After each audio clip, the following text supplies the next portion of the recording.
Asturias, si yo pudiera, si yo supiera cantarte,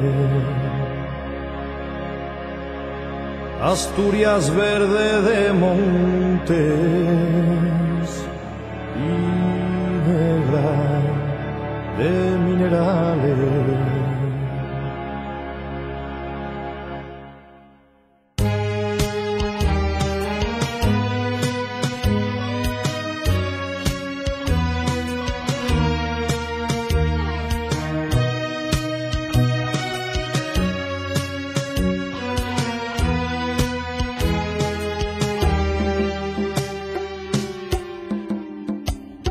Yo soy un hombre del sur, polvo, sol, fatiga y hambre, hambre de pan y horizontes, hambre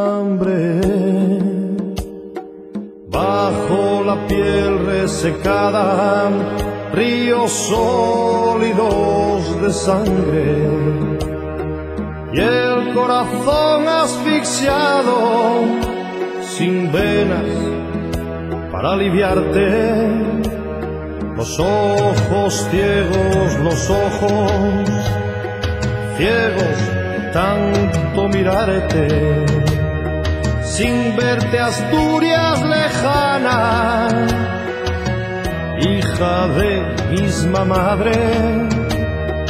Dos veces dos has tenido ocasión para jugarte la vida en una partida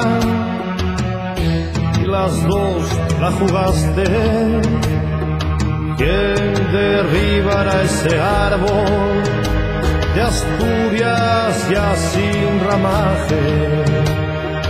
Desnudo, seco, clavado, con su raíz entrañable que corre por toda España, crispándonos de coraje. Mirad, obreros del mundo, su silueta recortarse contra ese cielo impasible, vertical, inquebrantable, firme sobre roca firme, herida viva su carne. Millones de puños gritan su cólera por los aires. Millones de corazones golpean contra sus cárceles. Prepara tu salto último, vívida muerte cobarde. Prepara tu último salto, que Asturias está guardándote, sola en mitad de